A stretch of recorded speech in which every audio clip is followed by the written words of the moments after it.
La bourse de Paris gagne 0,3% actuellement. On attend bien évidemment cette semaine la réunion de la Fed. Je ne vais pas vous en parler encore et encore. Tout laisse supposer qu'il ne se passera rien, que les taux d'intérêt resteront en l'état. On aura bien le temps d'en parler d'ici jeudi soir puisque la réunion a lieu mercredi et jeudi.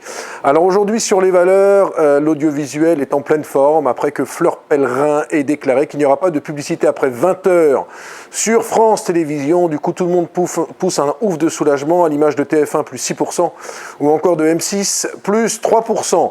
Deux gadins toutefois à signaler sur la cote parisienne sur lesquels je vais m'étendre un petit peu. Transgène qui perd encore 6% à son plus bas niveau depuis 5 ans. Cette biotechnologique ne fait strictement rien sur les marchés. Elle a perdu 30 millions d'euros au premier semestre. Il n'y a jamais eu d'annonce positive de cette société détenue par l'Institut Mérieux qui ne cesse de décevoir. C'est la seule biotech qui n'ait jamais progressé en bourse, qui ne cesse de baisser. N'hésitez pas à ne pas jouer cette valeur, vendez-la si vous pouvez, en tout cas vous restez à l'écart. Et puis la valeur aussi qui déçoit, c'est Eramet, producteur de manganèse et de nickel, présent notamment en Nouvelle-Calédonie. L'action perd encore 3%, elle est à son plus bas niveau depuis 5 ans.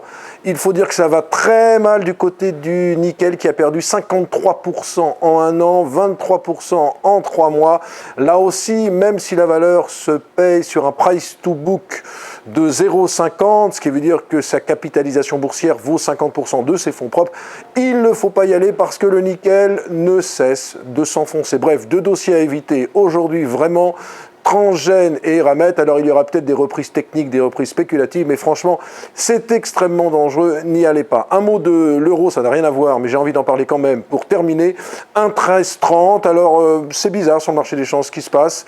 Là, on a vraiment l'impression que les cambistes jouent une non-hausse des taux, c'est-à-dire une stabilité des taux américains, puisqu'ils achètent légèrement de l'euro actuellement. Voilà, très bonne journée à tous.